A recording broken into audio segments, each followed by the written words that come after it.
우리가 살아가는 인류의 역사는 어떻게 보면 전쟁의 역사라고 말할 수 있습니다. 기원전과 기원 후에 수많은 전쟁들이 있었죠. 또 여러분들이 또 학창 시절에 읽었던 삼국지, 수호지, 그것도 다 전쟁에 대한 이야기고 소설들입니다. 그럼 현대 사회는 전쟁이 없을까요? 그렇지 않습니다. 수많은 전쟁이 여전히 도처에서 일어나고 있고, 우리가 정보 전쟁, 또 입시 전쟁, 또 취업 전쟁, 우리의 삶 자체가 이미 전쟁터와 같다라고 말할 수 있습니다. 자, 그런데 이 전쟁이라는 것은 아무 때나 일어나는 것이 아닙니다. 상대편이, 또 상대 국가가 약화됐을 때, 그때 이길 수 있겠다, 그 확신이 들었을 때 이제 침략을 하게 되는 것입니다. 오늘 본문에 나오는 이스라엘 상황이 바로 그와 같습니다. 모든 것이 악화되고 약화되었습니다. 사울 왕이 어땠습니까? 그가 악령이 들려서 정신을 못 차리고 있는 그런 시절이었습니다. 그러니까 왕이 흔들리니까 이제 리더십에 문제가 생겼죠. 그리고 왕에 대한 흉흉한 소문이 이스라엘과 또 이스라엘 바깥 사람들에게 전해지기 시작했습니다. 이스라엘을 대표하는 그 왕이 흔들리니까 이제 블레셋이 호시탐탐 노리고 있다가 전쟁을 도발하게 된 것입니다. 여러분들은 어떻습니까? 아마 여러분들의 상황도 이와 비슷할 겁니다. 여러분들의 삶이 약화되고 악화되었을 때 여러분들을 도발하고 또 여러분들의 마음을 몰래 침략하는 수많은 공격들이 있습니다.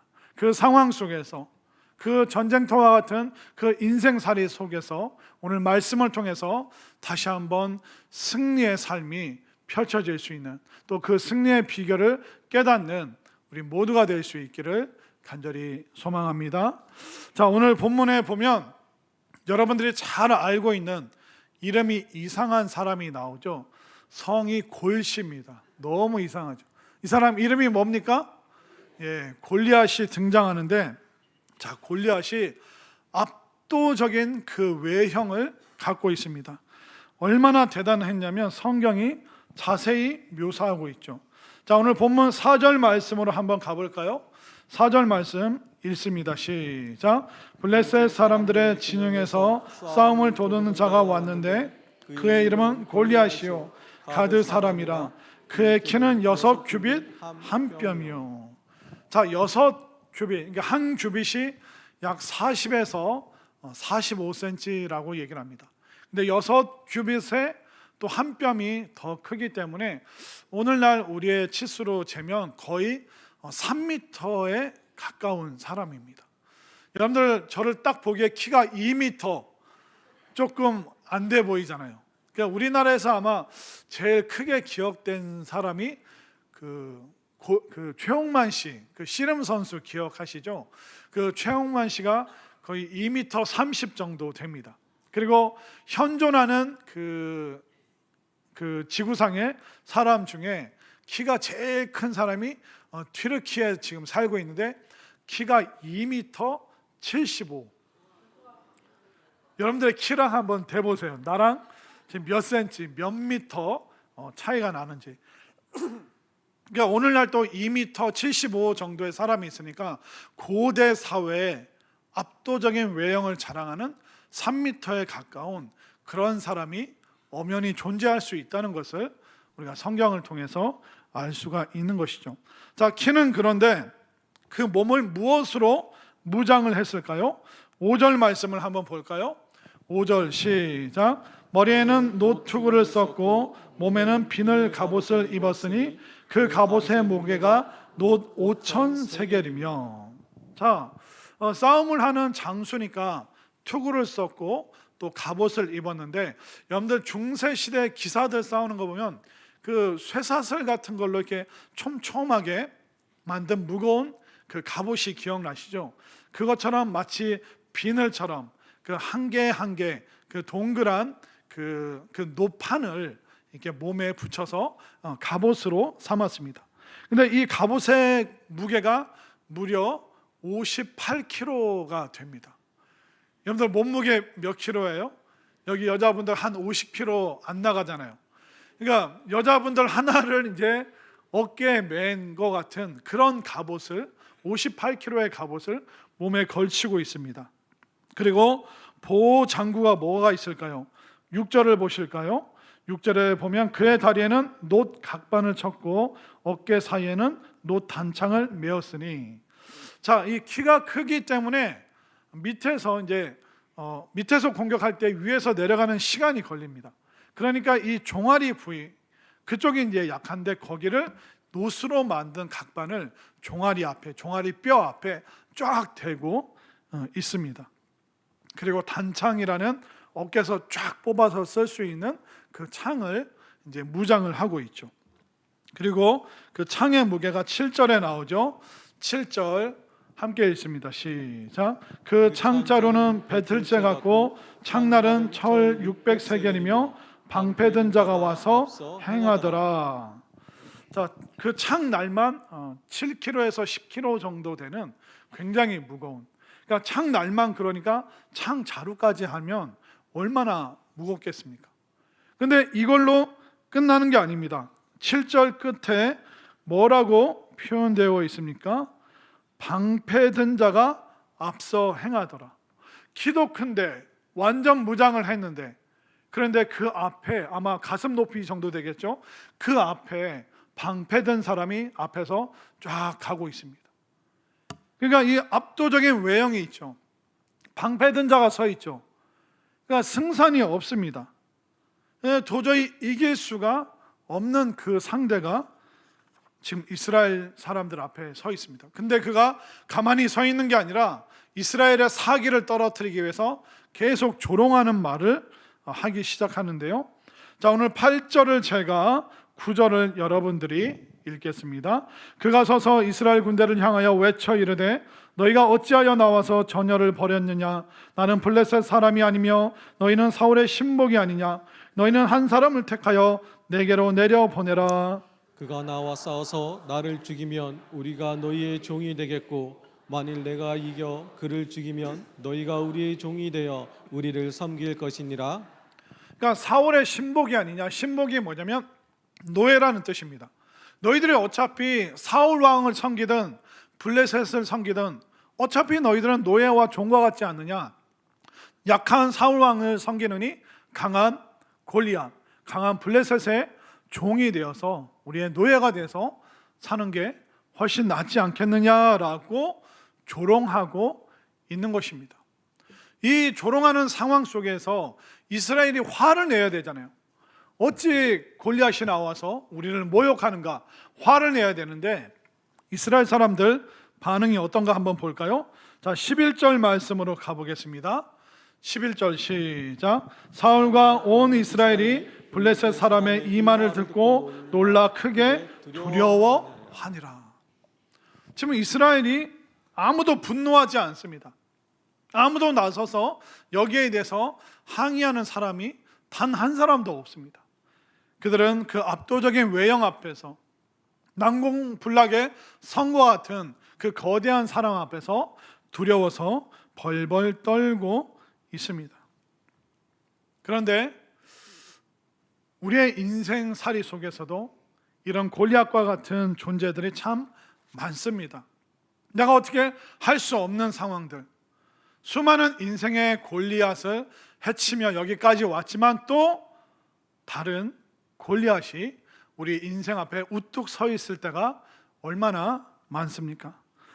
어떤 분들은 지금 재정적인 악화로 인해서 재정의 골리앗 앞에 서 있는 그런 분들이 있을 겁니다. 또 어떤 분들은 감정적인 약화, 우울하고 잠이 안 오고 깊이 잠들지 못하고 마치 숨이 쉬어지지 않을 것 같은, 그것만 떠올리면 정말 심장이 바짝바짝 쪼여오는 그런 감정적인 약화를 느끼는 분들도 많을 겁니다. 또 관계적인 불화가 있는 분들이 있죠. 자녀들과 함께 사이좋게 지내고 싶은데 자녀들과 오랜 시간 소통이 되지 않고 불통이 오고, 그러다 보니까 가정적인 그 고통 때문에, 그 관계적인 불화 때문에 힘드신 분들 얼마나 많습니까? 어떻게 해결의 실마리를 어디서 찾아야 될지 모르는 그런 골리앗이 우리 가정 안에 어둡게 도사리고 있기도 한 것입니다. 또 여러분들의 직장과 일터 어떻습니까? 우리가 세상 나가면 별의별 사람 다 만납니다. 내 마음을 악화시키고 약화시키고 내 마음을 불행하게 만드는 그 골리앗과 같은, 나는 직원이기 때문에 그 고객을 이길 수 없는, 절차상 시스템상 이길 수 없는 그 상황 앞에서, 그 골리앗과 같은 상황 속에서 마음이 힘드신 분들, 마음이 무너지는 분들 얼마나 많습니까? 자, 그렇다면 이스라엘도 그렇지만 우리도 이런 골리앗의 상황을 마주할 수밖에 없다는 것입니다. 그러면 우리가 이걸 해결해야 되잖아요. 지금 골리앗한테 지면 이스라엘은 다 지금 노예로 끌려가게 생겼어요. 여러분들 가정 안에서, 또 직장에서, 일터에서, 삶의 자리에서 환경 때문에, 여건 때문에, 누군가 때문에 무너지면, 그 전쟁에서 지게 되면 우리는 또 뭔가에 짓눌려서 살아갈 수밖에 없다는 것입니다. 그렇기 때문에 우리는 이 영적 전쟁 앞에서 패배하면 안 돼요. 이기고 승리하고 극복해야 될 줄로 믿습니다. 그러면 어떤 방법으로 이길 수 있을까요? 오늘 17장에 보면 사울 왕의 방법으로 이 골리앗을 극복하려고 합니다. 그러나 사울의 방식으로는 안 돼요. 사울 왕이 선택하는 방식은 늘 외형이었어요. 겉모습이었어요. 사울이 왕이 된 이유가 뭔지 아세요? 키가 크고 얼굴이 준수하고, 그 외형 때문에 그가 왕이 된 걸 알기 때문에 왕이 되고 나서도 그가 잠시 은혜가 충만했지만 또 금방 그의 본성을 따라서 외형적인 것을 쫓아가게 되어 있었습니다. 사무엘상 말씀을 보면요, 계속 비교를 합니다. 기도 안 하는 사람, 기도하는 사람, 외형에 골몰하는 사람, 본질에 집중하는 사람, 신체적인 조건에 압도되는 사람, 마음의 중심을 하나님께 올려드리는 사람, 계속 이 두 가지를 비교하고 있습니다. 이스라엘은 먼저 당장 사울의 방식을 채택했어요. 그러나 사울의 방식으로는 도무지 해결을 볼 수가 없습니다. 사울은 외형적인 보상을, 외적인 보상을 약속을 합니다. 한번 볼까요? 읽지는 않았지만 17장 25절 말씀으로 한번 가볼까요? 화면으로 25절 말씀, 이스라엘의 사울 왕이 제시하는 외적인 보상입니다. 25절 시작. 이스라엘 사람들이 이르되 너희가 이 올라온 사람을 보았느냐? 참으로 이스라엘을 모욕하러 왔도다. 그를 죽이는 사람은 왕이 많은 재물로 부하게 하고 그의 딸을 그에게 주고 그 아버지의 집을 이스라엘 중에서 세금을 면제하게 하시리라. 자, 25절 이 말씀에 사울 왕이 영적인 도전을 하거나 우리가 영적으로 이것을 해결하자, 그런 표현 하나도 없습니다. 사울 왕은 처음부터 끝까지 외형적인 것, 사람들이 어떻게 보는가, 골리앗이 나왔는가? 그러면 내가 골리앗을 이기는 사람에게는 돈을 많이 주겠다, 내 딸도 주겠다, 그 아버지의 집은, 그 가문은 세금을 면제시켜 주겠다.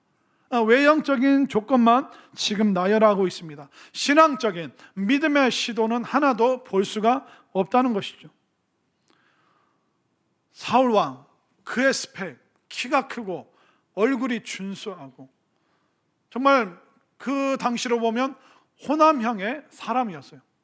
그러나 사울 왕이 키가 커도 사울 왕보다 더 키가 큰 골리앗 앞에서는 그의 스펙이, 그의 조건이, 그의 외형이 아무런 도움이 안 된다는 것입니다.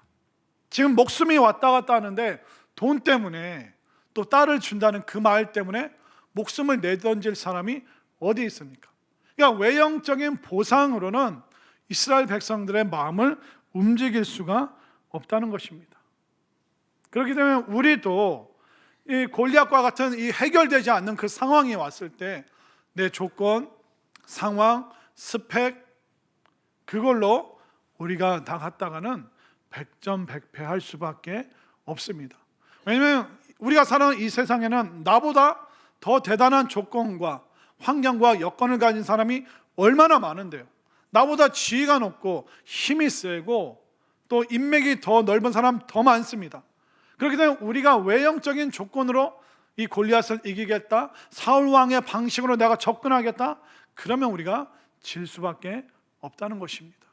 사울 왕의 길이 아니라 여러분들이 빨리 다른 길을 발견할 수 있게 되기를 바랍니다. 자, 사울 왕이 이걸 제시했는데 설상가상으로 내부의 적이 드러나고 있습니다. 지금 골리앗만 해도 힘들어 죽겠는데 지금 이 상황 속에서 내부의 적이 나타납니다. 자, 지금 오늘 본문에서는 골리앗이라는 거인이 나타났죠. 그런데 이때 소년 다윗이 역사의 전면에 서서히 등장하면서 오늘 거인과 이 소년이 만나는 그 역사적인 장면을 우리가 보고 있습니다. 이 소년 다윗은 아버지의 청을 따라서, 아버지가 지금 너의 형들이 전쟁에 나갔는데 형들이 무사히 잘 지내고 있는지, 먹을 거 좀 들고 형들한테 좀 찾아가서 잘 지내고 있는지 아버지한테 빨리 알려달라. 그러면서 아버지의 청을 따라서 어떻게 보면 다윗은 전쟁과 상관없이 이곳에 나오게 되었습니다. 근데 다윗이 형들을 찾아온 걸 보고 큰형 엘리압이 막 화를 내고 다윗을 비난합니다. 자, 28절 말씀을 한번 볼까요? 28절 시작. 큰형 엘리압이 다윗이 사람들에게 하는 말을 들은지라 그가 다윗에게 노를 바라여 이르되 내가 어찌하여 이리로 내려왔느냐, 들에 있는 양들을 누구에게 맡겼느냐, 나는 내 교만과 내 마음의 완악함을 아노니 내가 전쟁을 구경하러 왔도다. 아니, 지금 같은 이스라엘 사람이고 같은 형제면 마음을 합쳐서 한 팀이 되어서 어떻게 하면 골리앗을, 블레셋을 이길까, 그걸 생각해야 되는데 마귀는 어떻게 합니까? 이 엘리압의 마음에 분노의 마음, 시기심을 심어줘서 내부적으로 싸움이 일어나게 만들고 있습니다. 왜 그럴까요? 왜 엘리압은 다윗에게 이렇게 화를 내고 있을까요? 너 가서 양이나 쳐라. 너 지금 이 전쟁 구경하러 왔느냐? 그래서 그를 막 비난하고 있죠. 엘리압 마음 가운데는 내가 사울 왕 이어서 그 다음 이 왕을 이어서 그 다음에 내가 왕이 돼야 되는데 다윗이 기름 부음 받고 왕으로 명령을 받게 되고, 다윗 저거 지금 나와서 여기서 지금 보상과 출세 때문에 사울 왕의 그 외적인 보상 때문에 왔을 거야. 근데 다윗이 그 보상을 받으면 나는 더 이상 견딜 수가 없어. 그러니까 이 엘리압도 사울 왕이랑 똑같았어요. 이 엘리압도 키가 크고 얼굴이 준수했습니다. 사무엘 선지자조차도 마음이 홀딱 반할 정도로 멋진 외형을 갖고 있었어요. 그러니까 엘리압이 자신의 기준으로 다윗을 보니까 너 물질적인 보상 때문에 왔지, 너 양 안 지키고 지금 뭐하러 왔느냐. 그러니까 사람들이 다윗을 주목하고 사람들이 다윗에게 마음을 빼앗길까 봐 온통 엘리압의 마음이 복잡한 거예요. 자기의 수준으로, 자기의 마음으로 다윗을 보니까 모든 것이 다 미워 보일 수밖에 없는 것이죠. 우리도 신앙생활 하다 보면 우리를 공격하는 내부의 적들이 있습니다. 어떻게 보면 여러분들의 가족이 여러분들의 신앙을 조롱하고 비판할 수 있어요. 엄마 평생 기도했는데 나 요 모양 요 꼴이잖아. 엄마가 기도했는데 하나님이 엄마 기도 들어주셨어? 교회 가봤자 그건 무슨 소용이 있어? 오히려 내부의 적이 여러분들의 남편일 수도 있고 아내일 수도 있고 자식일 수도 있는 거예요. 또 여러분들 직장 동료들 어떻습니까? 연말이니까 오늘 우리 회식하자. 부장님, 제가 오늘 밤기도 가기로 저희 또래들이랑 밤기도로 모이기로 했는데, 야, 너는 허구한 날 교회만 가냐? 허구한 날 직장 가잖아요. 허구한 날 직장 가다가 오랜만에 교회 밤기도 한다고 그래서 밤에 기도하러 가는데 쟤는 회사 일은 제대로 안 하고 교회에 빠져가지고 저 광신도라고, 광신도. 여러분들의 믿음에 대해서 조롱하는 사람들이 누굽니까? 같이 한솥밥 먹는 직장 동료들, 상사들, 부하 직원들이 여러분들의 믿음에 대해서 공격하는 일들이 얼마나 많습니까? 그러나 내부의 적들이 되어서 여러분들을 공격하는 사람들을 여러분들 미워하거나 비난하지 마시고 불쌍히 여기시기를 바랍니다. 그들은 여러분들의 적이 아니에요. 여러분들의 적은 뭐냐면 그 골리앗 뒤에 있는, 조롱하는 그 마음 뒤에 있는 이 마귀가, 또 어둠의 권세를 잡고 있는 이 사탄 마귀가 여러분들의 적이라는 것을 분명히 이해하시기를 바랍니다. 자, 그런데 다윗은 이 싸움의 본질을 딱 꿰뚫고 있어요. 사울 왕과 엘리압은 외형에 빠져서 기가 죽고 또 외형적인 것 때문에 다윗을 비난하고 있어요. 그러나 이 다윗은 외형적인 거에 압도되지 않아요. 또 그 스펙 때문에, 조건과 여건 때문에, 환경 때문에 그가 할 말을 못하는 게 아닙니다. 본질을 딱 꿰뚫고 있는 다윗의 고백을 한번 들어볼까요? 자, 26절 말씀으로 가보겠습니다. 26절 다 함께 시작. 다윗이 곁에 있는 사람들에게 말하여 이르되 이 블레셋 사람을 죽여 이스라엘의 치욕을 제거하는 사람에게는 어떠한 대우를 하겠느냐? 이 할례 받지 않은 블레셋 사람이 누구이기에 살아계시는 하나님의 군대를 모욕하겠느냐? 다른 사람들은 골리앗 보면서 두려워 떠는데 거룩한 분노를 만들어내는 사람 다윗밖에 없어요. 그가 누구기에 살아계시는 하나님의 군대를 모욕하겠느냐? 그러니까 외적인 보상이 아니라 저 골리앗이 외치는 소리는 하나님을 모독하는 것이다. 이스라엘 백성들, 구원받은 백성들을 모욕하는 것이다. 어떻게 우리가 저 모욕의 소리를 계속 들을 수 있겠느냐? 그만 거룩한 분노를 지금 쏟아내고 있는 것이죠. 그가 어떻게 이렇게 담대하게 거인 앞에서, 그리고 수많은 외적인 보상을 바라면서도 두려워하는 사람들 앞에서 어떻게 다윗만 거룩한 분노를 외칠 수 있죠? 그가 이렇게 담대했던 이유가 있습니다.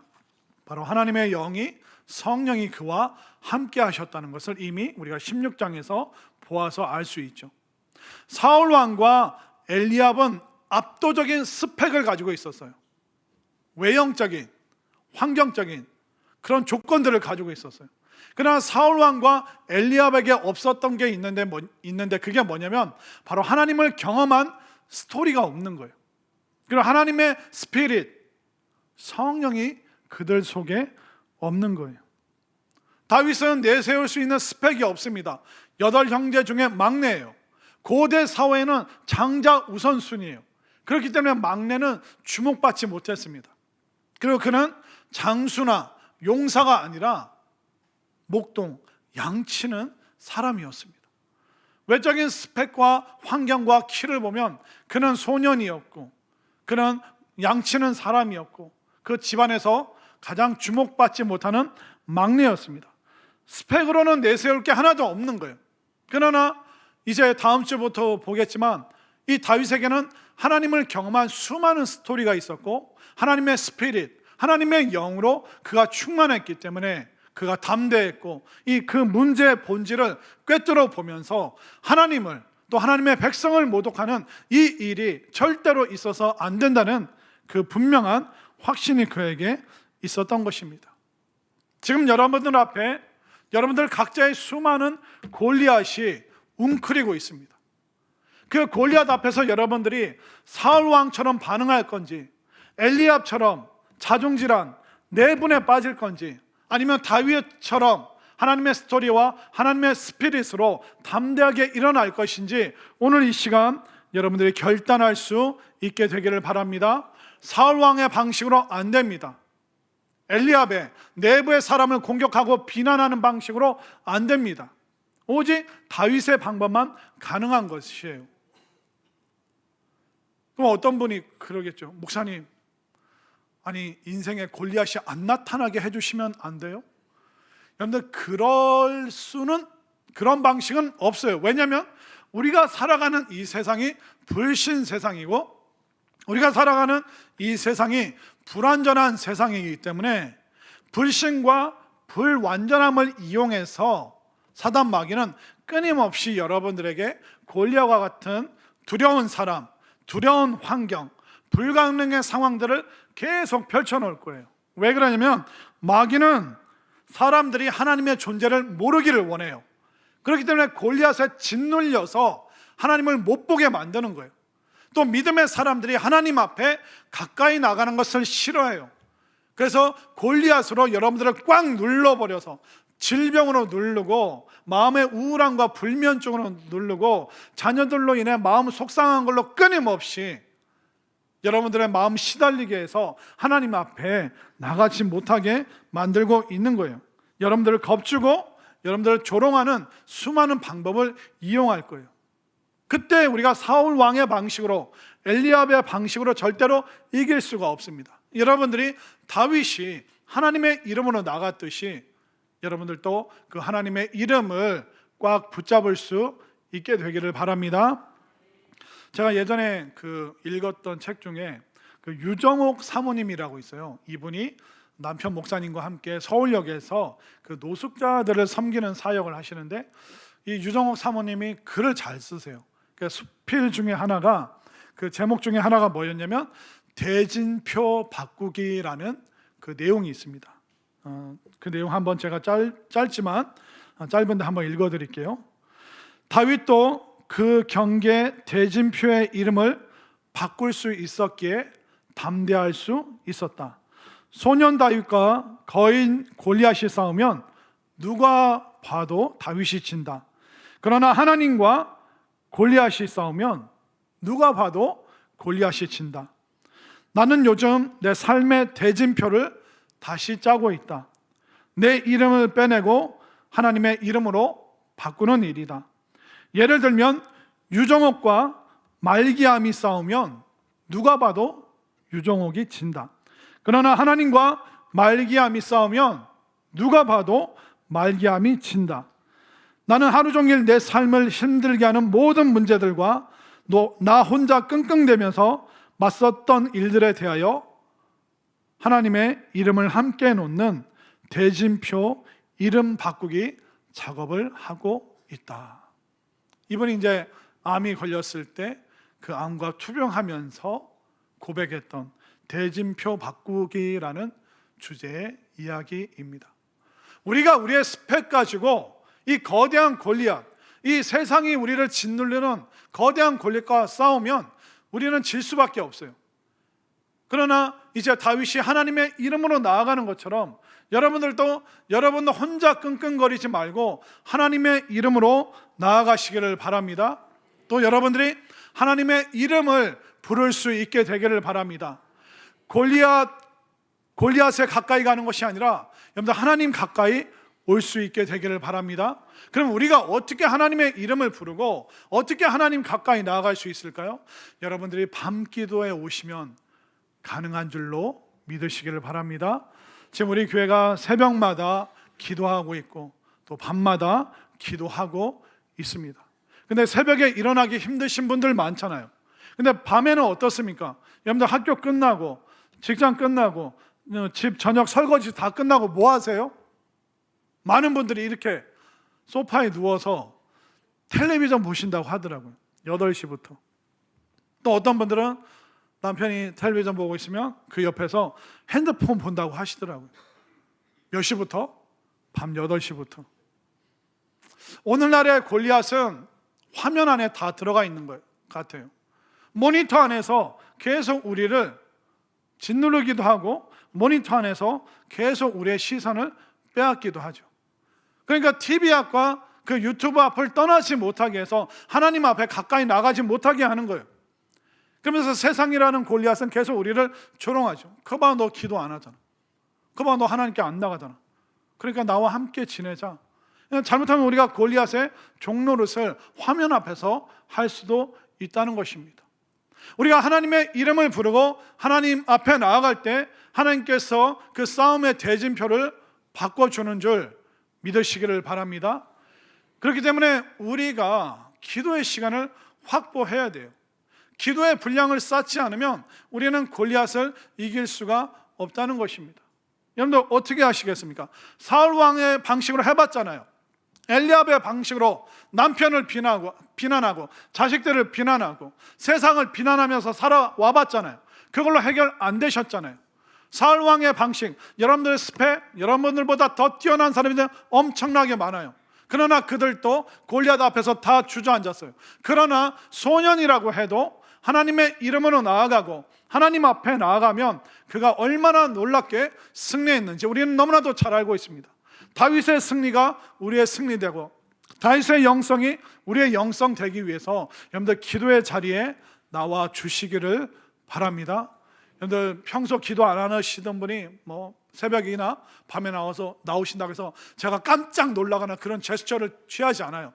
저도 그냥 모른 척 계속 기도하고 있을 테니까 여러분들 새벽이든 아니면 밤이든 정말 하나님 앞에 진지한 마음으로 올 연말을 또 그냥 이렇게 흐지부지 지낼 수 없습니다.